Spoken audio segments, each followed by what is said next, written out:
ரதிக்கு திருமணம் முடிந்து அன்றோடு 9 மாதம் ஆகிறது. திருமணம் முடிந்த உடனே ரதி கர்ப்பமானாள். அன்று ரதியை பார்க்க ரதியின் பெற்றோர் அவளது மாமியார் வீட்டிற்கு வந்திருந்தனர். அங்கே அவளது பெற்றோர் மாப்பிள்ளை கார்த்திக்கை பார்த்து, மாப்பிள்ளை, நீங்கள் எதுவும் தப்பாக எடுத்துக்க கூடாது. என்னுடைய மூத்த பொண்ணு காதல் திருமணம் செய்துக்கிட்டா. அவளுக்கு 10 வருடங்களுக்கு பிறகு இப்போதான் கர்ப்பமாக இருக்கிறாள். டாக்டர் அவளை எந்த ஒரு வேலையும் செய்யக்கூடாது என்று சொல்லியிருக்கிறார். அவளுக்கு மாமியார் வேற கிடையாது. அவளுடைய தலப்பிரசவத்தை நான் தான் அவள் கூட இருந்து பார்த்துக்க வேண்டிய சூழ்நிலை மாப்பிள்ளை. அதனால் என்னால் ரதிக்கு வளைகாப்பு முடிந்தவுடன் அவளை அழைத்து கொண்டு எங்கள் வீட்டிற்கு செல்ல முடியாது என்று கூறியவுடன் மாப்பிள்ளை கார்த்திக், பரவாயில்லத்த, எனக்கு உங்களுடைய சூழ்நிலை புரியுது. நீங்கள் அக்காவினுடைய பிரசவத்தை பாருங்க. இங்கேதான் நானும் என் அம்மாவும் இருக்கிறோமே, நாங்கள் ரதியின் பிரசவத்தை பார்த்து கொள்கிறோம் என்று கூறியதும் மாமியார் மரகதம், என்ன இது, இவள் பிரசவத்தை நான் கூட இருந்து பார்த்துக்கிறதா?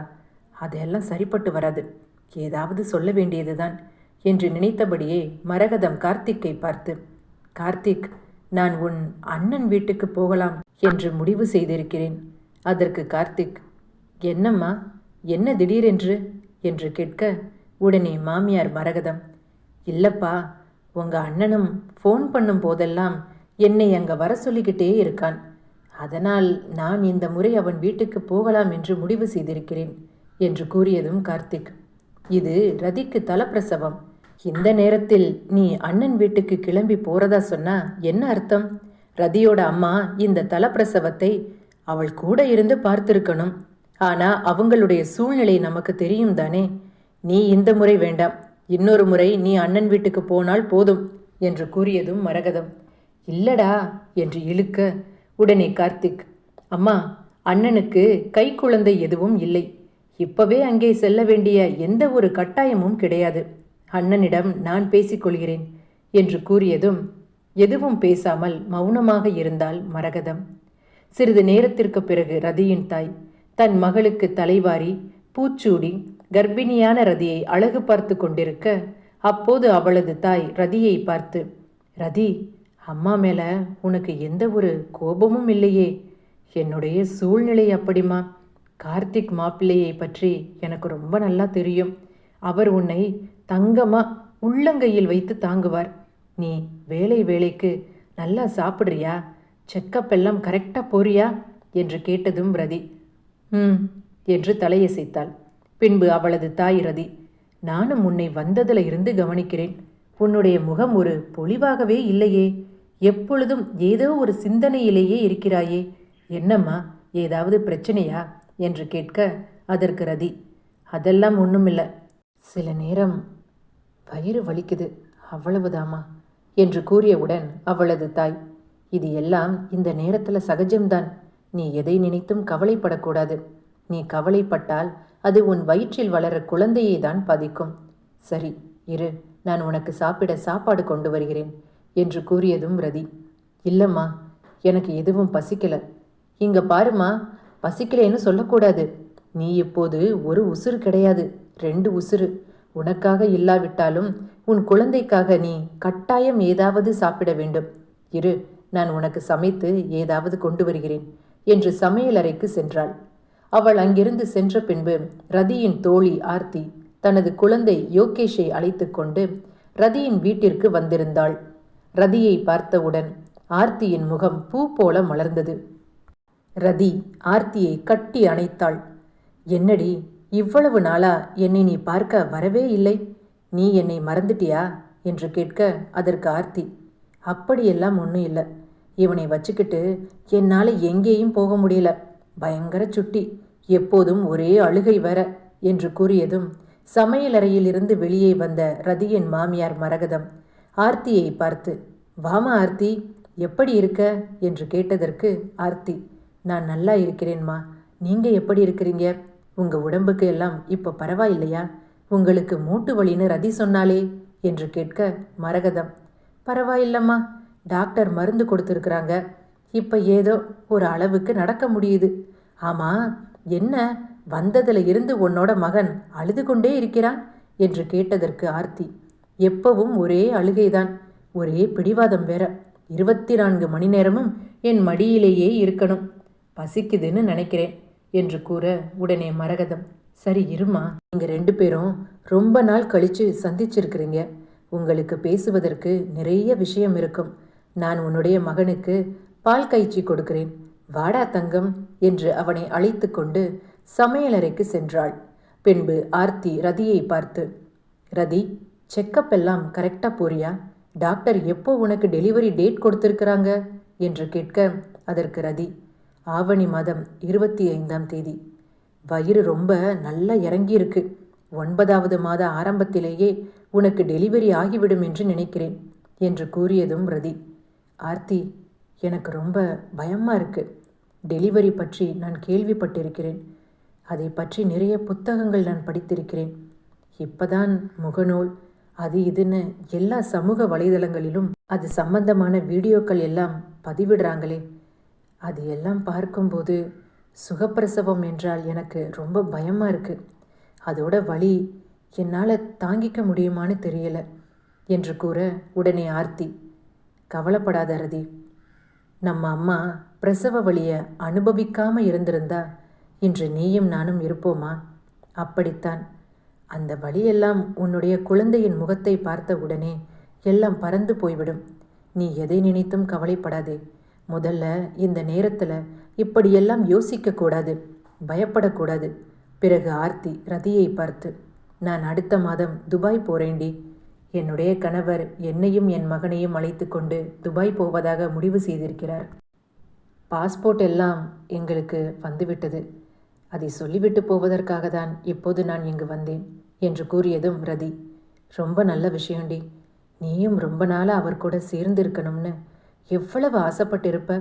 ஃபோனில் பேசும்போது எல்லாம் நீ அதை பற்றி தானே அடிக்கடி பேசுவ என்று கூறியதும் ஆர்த்தி என்று மௌனமாக இருக்க, உடனே ரதி ஆர்த்தியை பார்த்து, நான் திரும்ப திரும்ப கேட்கிறதா, நீ எதுவும் கோபப்படக்கூடாது. எனக்கு என்னுடைய பிரசவத்தை நினைத்தால் ரொம்ப பயமாக இருக்கு ஆர்த்தி. அது ஏன் என்று எனக்கு ஒன்றுமே புரியலை என்று ரதி கூறியதும் ஆர்த்தி, நம்ம பெண்கள் எல்லாருக்குமே பிரசவ வலிதான் வாழ்க்கையில் மிகப்பெரிய வலி என்று நினைக்கிறோம். ஆனால் உண்மையான வலி அது கிடையாது. பிரசவத்திற்கு பிறகு பெண்கள் அனுபவிக்கின்ற போஸ்ட்மார்ட்டம் டிப்ரெஷன் என்கிற அந்த வலிதான் ரொம்ப கொடுமையான வலி. பிரசவ வலியை விட அது ரொம்ப கொடுமை. அதனை எந்த ஒரு பெண்ணும் அவ்வளவு சீக்கிரத்தில் கடந்து வர முடியாது என்று தனது மெல்லிய குரலில் கூறியபடி எதையோ சிந்திக்க, அதனை பார்த்த ரதி அவளின் முகத்தை பார்த்து, என்ன ஆச்சு, திடீர்னு மௌனமாயிட்ட? பிரசவ வலியை விட போஸ்ட்மார்ட்டம் டிப்ரெஷன் என்கிறது அவ்வளவு பெரிய வலியா என்று கேட்க, அதற்கு ஆர்த்தி, ஆமாம், அது ரொம்ப பெரிய வலிதான். அந்த நேரத்தில் எனக்கு பைத்தியம் பிடிச்ச மாதிரி இருந்தது. எல்லா பெண்களுக்கும் பிரசவத்தின் போது அவங்க அம்மா கட்டாயம் பெண்களின் கூடவே இருக்கணும். ஆனால் எனக்கு அம்மா இல்லாததுனால நான் எவ்வளவு பெரிய வலியை அனுபவித்தேன் என்று எனக்கு மட்டும்தான் தெரியும் என்று தன் கடந்த கால சுமைகளை சொல்லத் தொடங்கினாள் ஆர்த்தி. ஒரு நீண்ட பெருமூச்சு விட்டபடி ஆர்த்தி ரதியின் முகத்தை பார்த்து, என் குழந்தை பிறந்த உடனே என் மாமியார் என் கணவரை வெளிநாட்டிற்கு செல்ல வேண்டும் என்று வற்புறுத்தினார். நானும் என் கணவரிடம் எவ்வளவோ முறை பேசி பார்த்தேன். ஆனால் எந்த ஒரு பிரயோஜனமும் இல்லை. தாயின் பேச்சை தட்டாத பிள்ளை அல்லவா என் கணவர். உடனே துபாய்க்கு கிளம்பி செல்வதாக முடிவு செய்து என்னிடம் வந்து கோரினார். அப்போது நான், என்னங்க, எனக்கு அம்மா வேற இல்லை, குழந்தை பிறந்து 2 மாதம் கூட முழுமையாக முடியலை. இப்போ நீங்களும் என் கூட இங்கு இல்லை என்றால் என்னால் எப்படி இதை சமாளிக்க முடியும்? நீங்கள் வெளிநாட்டுக்கு எல்லாம் போக வேண்டாம், நீங்கள் என் கூட இங்கேயே இருந்து விடுங்கள் என்று நான் அவரிடம் எத்தனையோ முறை கூறி பார்த்தேன். ஆனால் என் கணவர், இங்கு பாரு ஆர்த்தி, வெளிநாட்டுக்கு போய் இந்த வயசில் கஷ்டப்பட்டு சம்பாதித்தால் மட்டும்தான் வயசான காலத்தில் கால் மேலே கால் போட்டு நமக்கு பிடிச்ச வாழ்க்கையை வாழ முடியும். அம்மா சொல்வதும் சரிதானே, வெளிநாட்டுக்கு போயிட்டா என்ன, அதான் உன்னையும் நம் மகனையும் பார்த்துக்க என் அம்மா இருக்காங்களே, அம்மா உங்கள் இருவரையும் ரொம்ப நல்லபடியாக பார்த்துப்பாங்க. நீ எதை நினைத்தும் கவலைப்படாத, நான் கிளம்புகிறேன் என்று எனக்கு பாய் சொல்லிவிட்டு அவர் அங்கிருந்து கிளம்பிவிட்டார். 2 மாத குழந்தை என்பதால் என் மகன் எப்போது தூங்குவான், எப்போது விழிப்பான் என்று கணிக்கவே முடியாது. இரவெல்லாம் உறங்காமல் அழுது கொண்டே இருப்பான். குழந்தைக்கு ஒருவேளை பசி எடுக்கிறதோ என்று நினைத்து கொண்டு அவனுக்கு பால் கொடுத்து தூங்க வைக்க நினைத்தால் எனக்கோ பால் போதவில்லை. அதனால் புட்டிப்பால் கொடுக்க தொடங்கினேன். என் குழந்தைக்கு புட்டிப்பால் கொடுப்பது என் மாமியாருக்கு பிடிக்கவில்லை. அதனால் என்னை எப்போதும் திட்டிக்கொண்டே இருப்பார். அன்று ஒரு நாள் என் குழந்தை அழுது கொண்டே இருந்தது. குழந்தையின் அழுகை சத்தம் கேட்டும் என்னால் என் கண்களை திறக்கவே முடியவில்லை. குழந்தையின் அழுகுரல் சத்தம் கேட்டு எனது மாமியார் என் அறைக்குள் நுழைந்தாள். குழந்தை எவ்வளவு நேரம் அழுகுது, குழந்தையை கவனிக்காமல் அப்படி என்ன ஒரு அம்மாவுக்கு உறக்கம் வேண்டியிருக்கு? ஏண்டி ஏண்டி ஆர்த்தி, ஆர்த்தி, முதல்ல எழுந்துரு. சூரியன் பல்ல காட்டிக்கிட்டு ஈன்னு சிரிக்குது. இந்த வெளிச்சத்தில் உனக்கு என்ன தூக்கம் வேண்டியிருக்கு? குழந்தை அழுகிற சத்தம் கூட உனக்கு கேட்கல என்று கேட்டவுடன், இல்லை, நைட்டெல்லாம் அவன் தூங்கவே இல்லை, ஒரே அழுகை. அவனை தூங்க வச்சு நான் தூங்கும்போது அதிகாலை மணி 5 மணி ஆயிடுச்சு. எனக்கு ரொம்ப தூக்கம் வருது. என்னால் என் கண்ணை திறக்கக்கூட முடியவில்லை. நான் கொஞ்ச நேரம் தூங்குகிறேனே என்று கேட்டேன். அதற்கு என் மாமியார், என்னது, தூங்க போறியா? பிள்ளைய பெத்தா பொண்ணுங்க முதல்ல மறக்க வேண்டியது அவங்களுடைய தூக்கத்தை தான். இப்படி நினைச்ச நேரமெல்லாம் தூங்கணும்னு முடிவு செய்தால் குழந்தையை யார் பார்ப்பது? உன் குழந்தையை நீதான் பார்க்க வேண்டும். பாரு, குழந்தை யூரின் போய் அந்த துணியை கூட மாத்தாம விட்டிருக்க. இந்த அறைக்குள் நுழையவே முடியல. அப்படி ஒரு யூரின் ஸ்மெல். துணியெல்லாம் அங்கங்க கிடக்குது. முதல்ல அதை எடுத்து டெட்டால் போட்டு கழுவு. குழந்தையை சுத்தபத்தமா வைக்கணும். ஆமா, உனக்கு இதையெல்லாம் உங்க அம்மா சொல்லித்தரவே இல்லையா என்று கூறியதும் ஆர்த்தி, அத்தை, என்னால் கொஞ்சம் கூட முடியல. கொஞ்ச நேரம் மட்டும் இவனை நீங்கள் பார்த்துக்கோங்களேன். நான் ஒரு அரை மணி நேரம் தூங்கிவிட்டு வரேனே என்று என் மாமியாரிடம் எத்தனையோ முறை கெஞ்சி பார்த்தேன். ஆனால் என் மாமியார், இங்கே பாரு, அதெல்லாம் முடியாது. முதல்ல எழுந்திருச்சு வீட்டு வேலையெல்லாம் செய், குழந்தைய தூக்கி வச்சு பால் கொடு என்று கூற, அதற்கு ஆர்த்தி, எனக்கு பால் சரியாக சுரக்க மாட்டேங்குது, உடம்பெல்லாம் ரொம்ப வலிக்குது, தூக்கம் இல்லாததுனால ரொம்ப சோர்வாக இருக்குது, அத்தை, எனக்கு இப்போ ரொம்ப பசிக்குது என்று கூற, அதற்கு மாமியார், இங்கே பாரு, குழந்தை பெற்ற பிறகு இஷ்டத்துக்கு சாப்பிடக்கூடாது. கண்டதை சாப்பிட்டா நீ கொடுக்கிற பால் குழந்தையை தான் பாதிக்கும். அதனால் தேவையில்லாமல் குழந்தை வாந்தி தான் எடுக்கும். குழந்தைக்கு ஒன்று என்றால் என் பிள்ளையிடம் யார் பதில் சொல்கிறது? 2 வேளை சாப்பிட்டால் போதும். கிச்சனில் பழைய சோறும் தொட்டுக்க வெங்காயமும் வச்சிருக்கேன். குழந்தைக்கு முதல்ல பாலை கொடுத்துட்டு பிறகு அதை எடுத்து சாப்பிடு என்று கூறுவார்.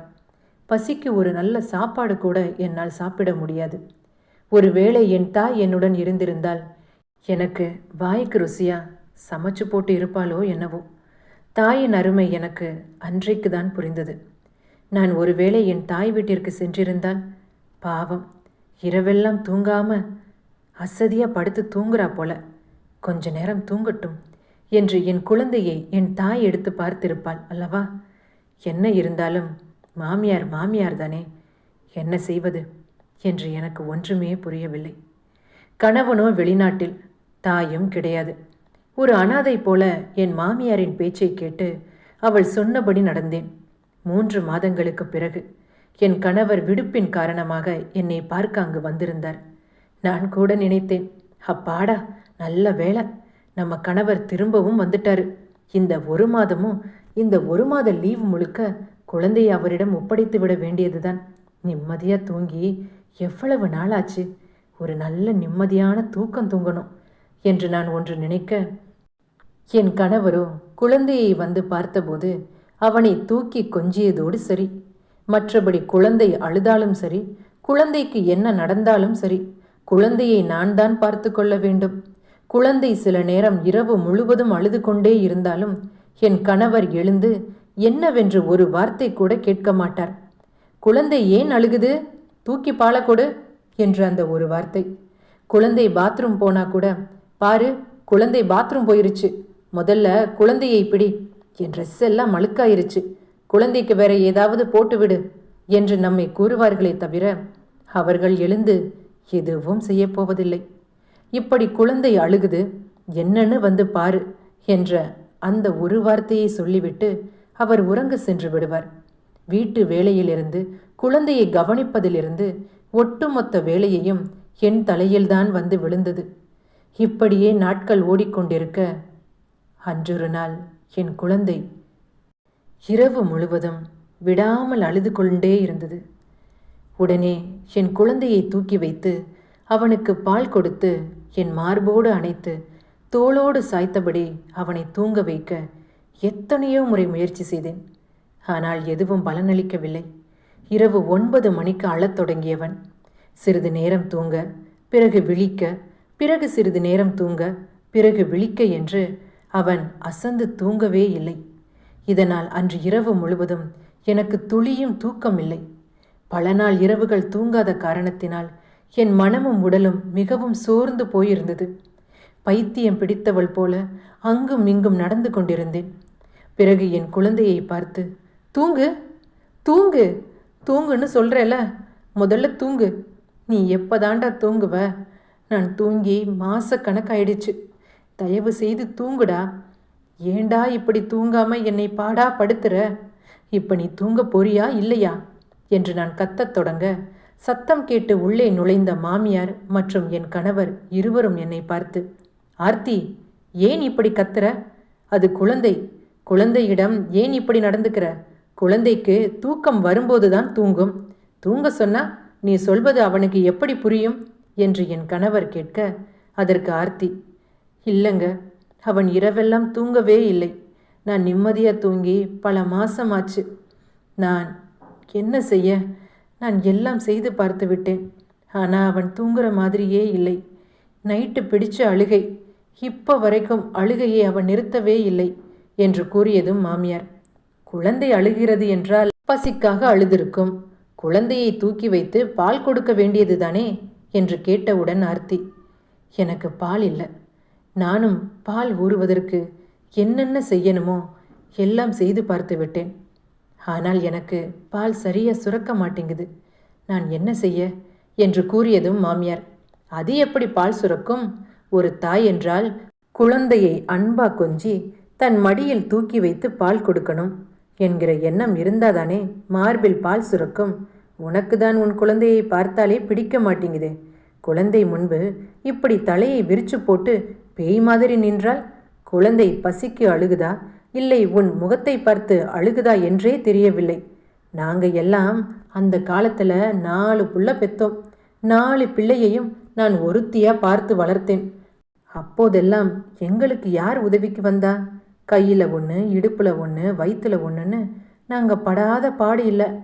ஆனால் நீ என்னன்னா ஒத்த பிள்ளைய பெற்று வச்சுக்கிட்டு அதை பார்க்க இப்படி சலிச்சுக்கிற என்று கூறியவுடன் கணவன் ஆர்த்தியை பார்த்து, அம்மா சொல்வதும் சரிதான், நானும் உன்னை வந்ததிலிருந்து கவனிச்சுக்கிட்டு தான் இருக்கேன், உன்னோட போக்கே சரியில்லை, எப்போ பாரு குழந்தையிடம் எரிஞ்சு விழற, தூங்கு தூங்கு என்று குழந்தையை அடிக்கிற, குழந்தையிடம் இப்படியா வெறுப்பை காண்பிக்கிறது என்று கேட்டவுடன் ஆர்த்தி, ஏன் நீங்கள் கேட்க மாட்டீங்க?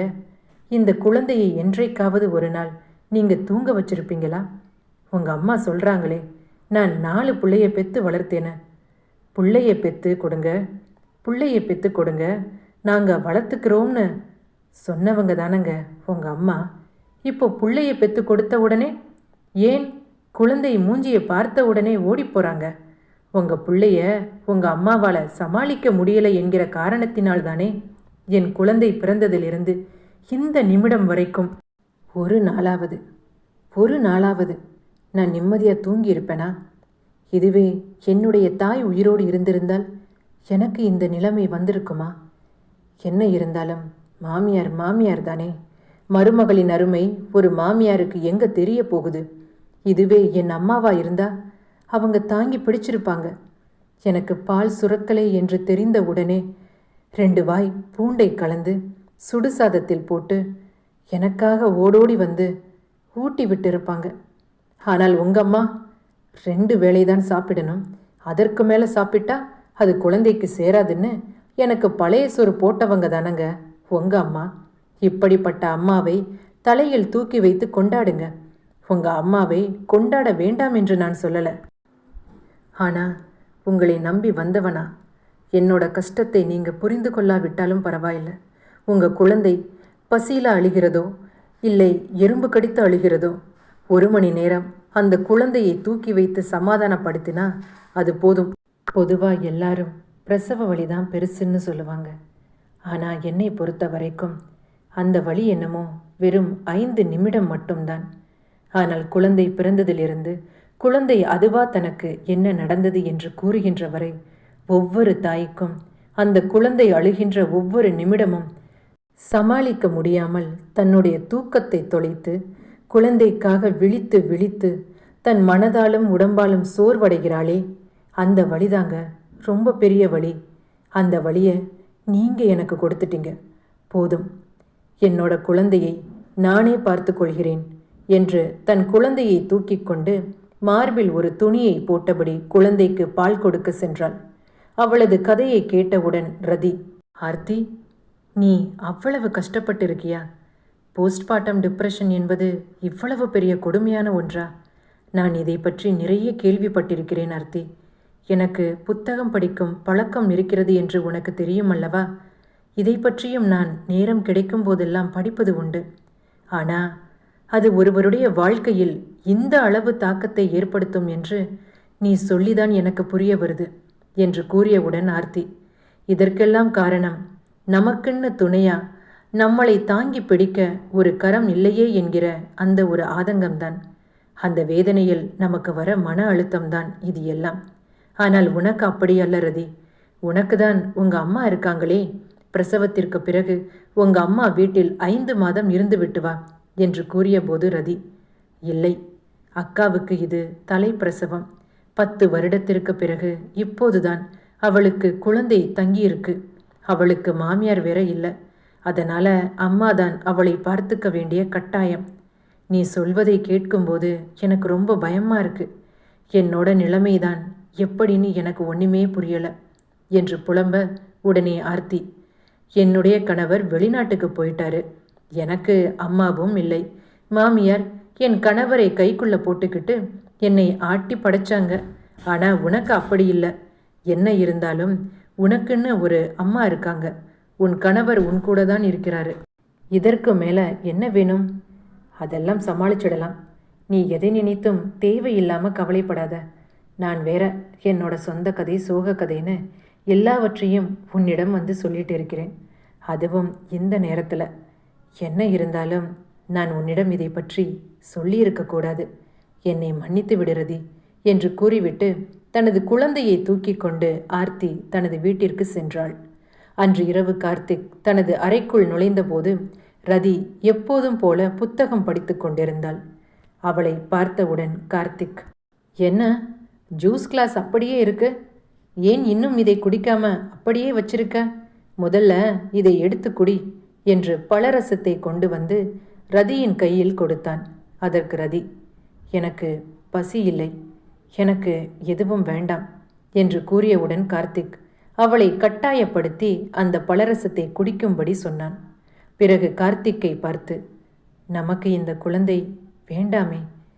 எனக்கு பிரசவத்தை நினைத்தால் ரொம்ப பயமாக இருக்கு. சுகப்பிரசவம் என்றால் ரொம்ப வலிக்குமாம். என்னால் அதை தாங்கிக் கொள்ள முடியுமான்னு தெரியல. நான் மென்டலி அதுக்கு தயாராகவில்லை. நமக்கு இந்த குழந்தை வேண்டாமே என்று கூறியதும் அதிர்ச்சியில் கார்த்திக், என்ன ஆச்சு? என்ன திடீரென்று என்று கேட்டவுடன் ரதி, இல்லைங்க, எனக்கு பிரசவத்தை நினைத்தால் ரொம்ப பயமாக இருக்கு. நான் இதை பற்றி நிறைய படித்திருக்கிறேன். அந்த வழி ரொம்ப கொடுமையானது என்று என் நண்பர்கள் பலரும் சொல்லுவாங்க. எனக்கு சுகப்பிரசவமோ அல்லது சிசேரியனோ எதுவாக இருந்தாலும் சரி, அதை நினைக்கும்போது எனக்கு ரொம்ப பயமாக இருக்கு. அதனால்தான் சொல்கிறேன், நமக்கு இப்போது இந்த குழந்தை வேண்டாமே என்று கூறியவுடன் கார்த்திக், ரதி, நீ நினைக்கிற மாதிரி பிரசவம் ஒன்றும் கொடுமையான ஒரு விஷயம் கிடையாது. பெண்கள் எல்லாருக்கும் ஒரு வரப்பிரசாதம்தான் இந்த பிரசவம். குழந்தையை பிரசவித்து குழந்தையினுடைய முகத்தை பார்க்கும்போது அந்த வலியெல்லாம் பறந்து போய்விடும்னு எங்கள் அம்மா என்னிடம் அடிக்கடி சொல்லுவாங்க. அதனால் இப்போது தேவையில்லாமல் எதை நினைத்தும் கவலைப்பட வேண்டாம். நீ என்ன செஞ்சாலும் அது நம்முடைய குழந்தையை தான் பாதிக்கும் என்று உனக்கு தெரியும் இல்லையா? அதனால் தைரியமாக இரு. உன்னோடு நான் இருக்கிறேன் என்று அவளின் கையை பிடிக்க மீண்டும் ரதி, என்னங்க, பிரசவத்திற்கு பிறகு என்னையையும் குழந்தையையும் யார் பார்த்துக்க போறாங்க? நீங்க ஆஃபீஸுக்கு போயிடுவீங்க. அம்மா எங்கள் அக்காவோட பிரசவத்தை பார்க்க அங்கே போயிடுவாங்க. பிறகு என்னையும் குழந்தையையும் பார்த்துக்க யார் இருக்கா இங்க என்று கேட்டவுடன் மாப்பிள்ளை கார்த்திக், உனக்கு இதுதான் பிரச்சனையா? இது நம் குழந்தை. நம் குழந்தையை நாம் தான் பார்த்துக்கணும். நான் ஒரு 3 மாத காலம் ஆஃபீஸில் லீவ் கேட்டிருக்கிறேன். உன்னையையும் குழந்தையையும் வீட்டிலிருந்து நான் உங்களை பார்த்து கொள்கிறேன் என்று கூறியவுடன் ரதி ஆனந்த சந்தோஷத்தில் அவரின் தோளில் சாய்ந்தாள். பெரும்பாலான வீடுகளில் குழந்தை வேண்டும், குழந்தை வேண்டும் என்று ஒவ்வொரு பெரியவர்களும் திருமணமான உடனே தம்பதியினரை பார்த்து கேட்பது உண்டு. ஒரு பெண்ணை பார்த்து, சீக்கிரம் குழந்தை பெற்றுக்கொள், எங்களுக்கு ஒரு பேரனோ அல்லது பேத்தியோ பெத்து கொடுத்துவிட்டு நீங்க என்னமோ பண்ணுங்க என்று கூறுவதை நாம் கேட்டிருக்கக்கூடும்.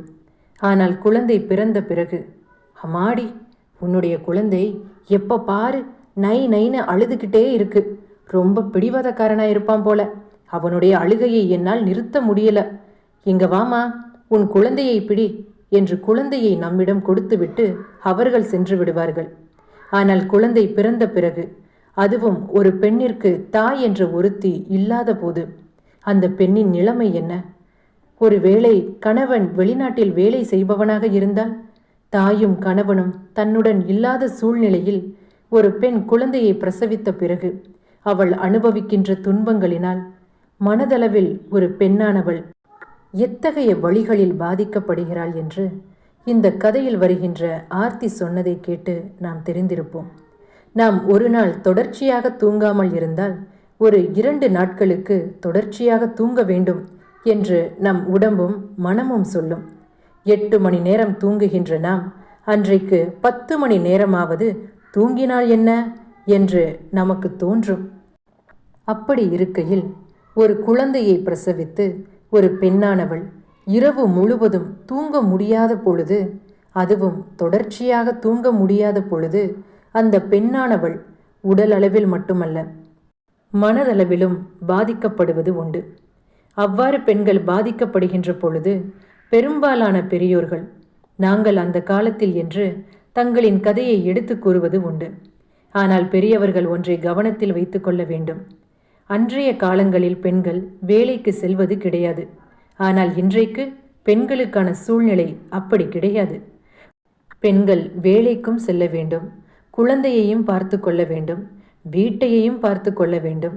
இப்படி பெண்களின் சுமை இன்றைக்கும் அதிகரித்து கொண்டுதான் போகிறதே தவிர அது என்றைக்கும் குறைய போவது கிடையாது.